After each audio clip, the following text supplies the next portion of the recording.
Y'all, welcome back to my channel. Wanted to get on here today with favorites, fails, and I'm going to also include a couple of first impressions that weren't really favorites or fails, but I want you to know I have them and you might love them. And this is going to be makeup, a little bit of skin, and a little bit of hair, and I'm going to do lifestyle in a separate video. So I'm going to jump right into this.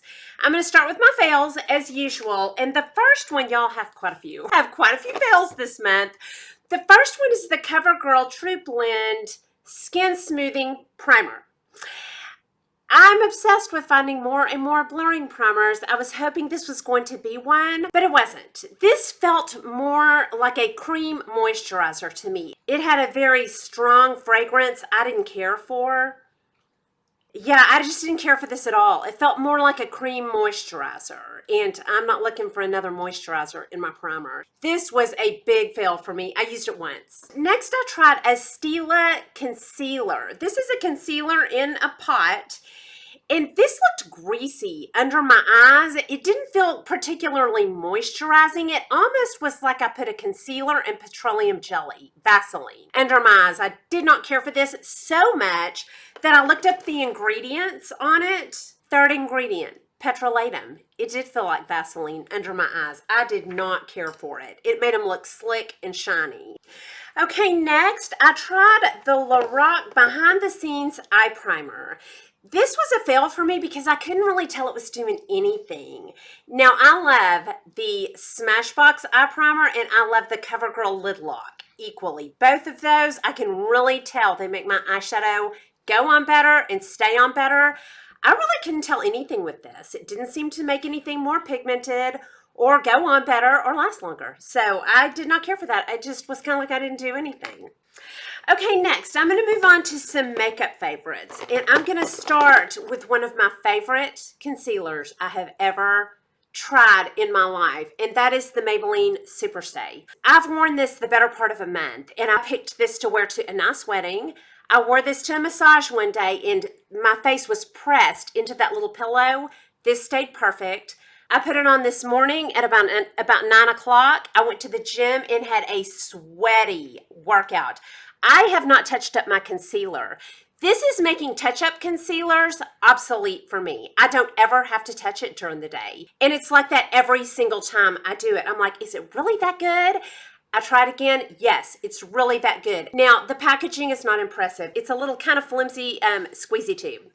And then the doe foot is not that impressive. It's kind of thin, but I still love it. They made up for it with the product. So I love this Superstay concealer. It's greatness.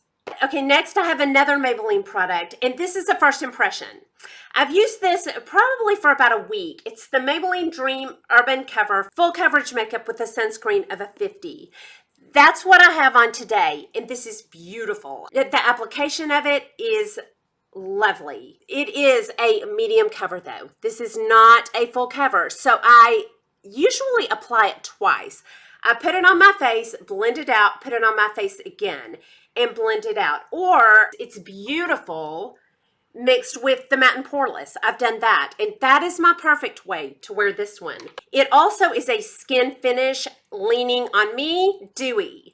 So I really have to powder when I wear this. So this is not my perfect foundation, but it's going to be a lot of people's perfect foundation. It is a beautiful application. It is a dewy finish, which a lot of people love that, and it's not too heavy, but you can build it. I can either put this on twice for a full cover, but again, mixed with my Maybelline Matte and Poreless, this is pretty much my perfect foundation. I hope that made sense, but it's not a full enough cover for me. I have to mix it with something else, and it's not matte enough. So it's not my perfect foundation, but it is gorgeous. Okay, next, two primers I loved this month. The first one was the L'Oreal Magic Perfecting Base.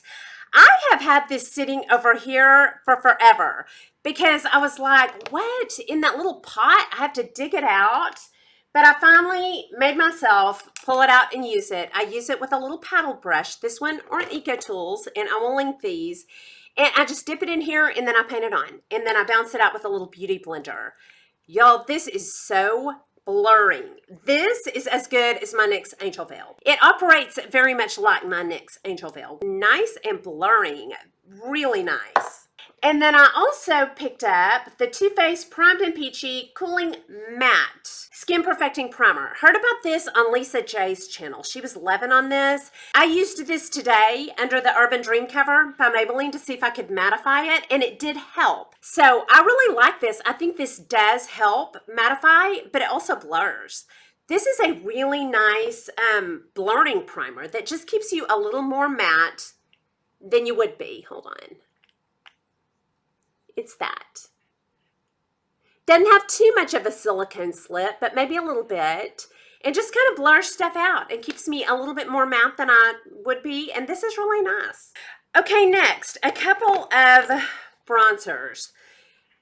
Okay, y'all, these bronzers, I will tell you, are as good as anything upper end I have. And I just went out of town and I was taking an upper end bronzer with me. I missed both of these. And these are the Maybelline City Bronzer in the number 2. I went ahead and got a deeper shade, even though I'm really, really pale.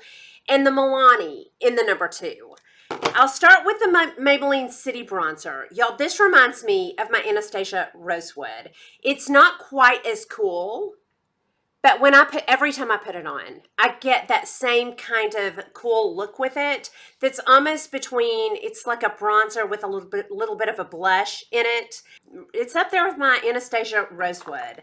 And then this Milani, number 2, and this is in Sunkissed. This makes me look like I have a sunburn that's on the verge of a tan. It's a cooler bronzer and it is beautiful. Again, I get Anastasia Rosewood vibes with both of these. I would say both of those just went into my top 10. I love them. Okay, next I have 2 highlighters and I'm going to start with this one by Ofra. This is the one in the Samantha March collab and I'm going to link her down below.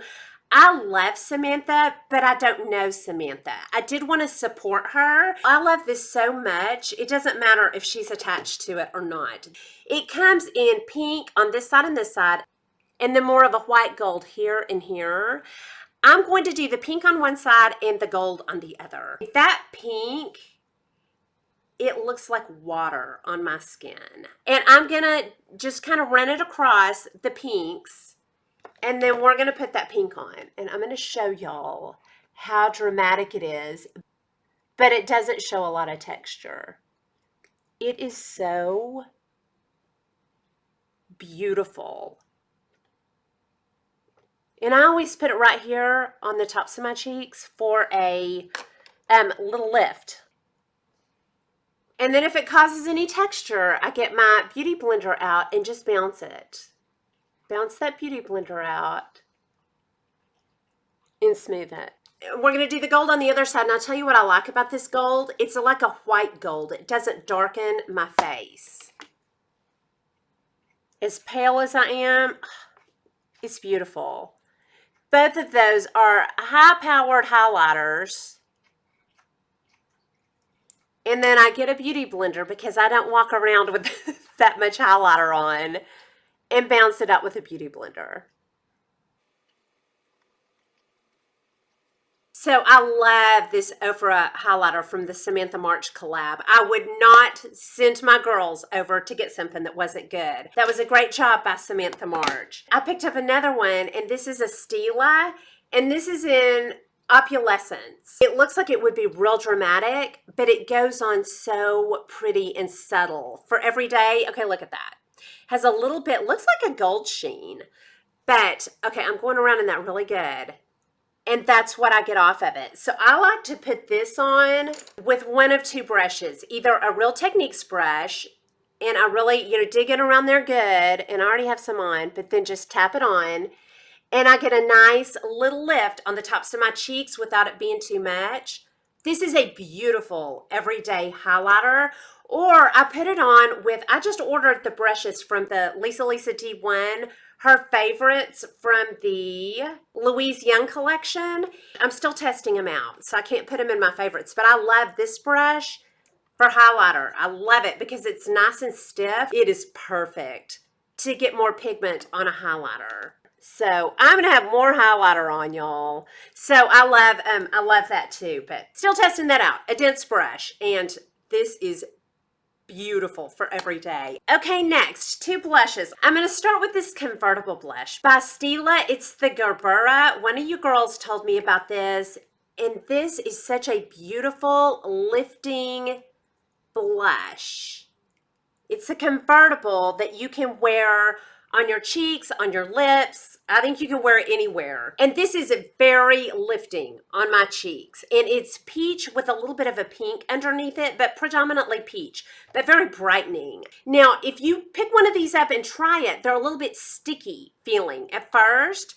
They have a little bit of a tacky feel, but I just dip a beauty blender in there and then just tap it on, and it doesn't stay feeling sticky once it's on your face. So if that's, if you pick it up, it doesn't stay that sticky tacky feel. I love that. And then the next one is a CoverGirl in Peach Punch. Now I'm going to start by saying this has a very strong peach scent, very strong. But once it's on, I don't smell it when it's on my face. And this is just a sweet peach blush that is so lifting and bright and beautiful. Let's put a little bit of this on. I just tap it. Just tap it a couple of times with a fluffy brush. This is the Real Techniques blush brush. I love it. I love this brush. And then just over all that highlighter, it'll just make me look like I'm lit from within.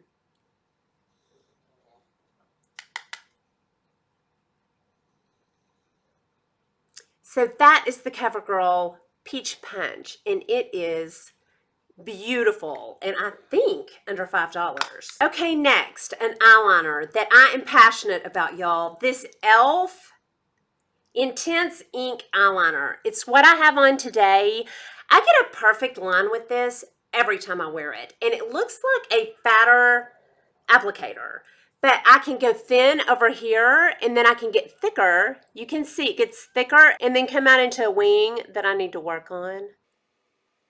And I get a perfect line with this every time. I love this eyeliner as much as anything I have, and it's e.l.f. Okay, and then my last makeup products, I have 2 lip products. One of them I heard about from one of you girls, and it is the Milani Keep It Full in Luminoso. This is a peach with a definite gold shimmer to it. My favorite way to wear it is over like a Kim KW, something that's really light, and then put this over it. It just adds the most beautiful gold sheen. Hold on, I'll show you. We'll put a little on. Let me lighten this up a little bit. Okay, that's the Kim KW that I recently repurchased. I love it. And then I'm going to put the Milani Luminoso over it.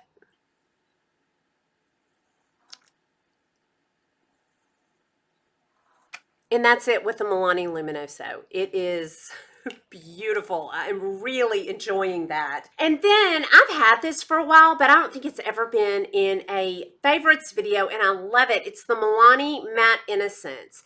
This is just a really nice, matte peachy nude that does not dry me out. Very nice. I love the Milani Matte Innocence. This is a beautiful formulation. I need to find a pinky nude in that. So if you know of one, put that down below. And that's all my makeup favorites. And we're going to move on to just a couple of skin and hair. I'm going to start with skin. And this first one, y'all, I'm in love with this. This Lancome Energy de Vie. This is an eye gel. Dawn's Leftover 40 sent this to me. I'm not that great with anything extra around my eyes, so it sat there for a while. I started using this. I think this makes the biggest difference in under eye puffiness. It leaves me feeling nice and moisturized, but it's not too heavy. And when I use this, I think I can tell a definite difference in my under eyes. It's just very nice and light. You probably can't tell anything from that, but it is nice and light. I think it helps with the puffiness. I love this. Okay, and then for hair, I just picked up this Moroccan Oil Dry Texture Spray. I was in Las Vegas. I needed a texture spray, and they had the Moroccan Oil in the spa, so I picked this up. Y'all, I fell in love with this.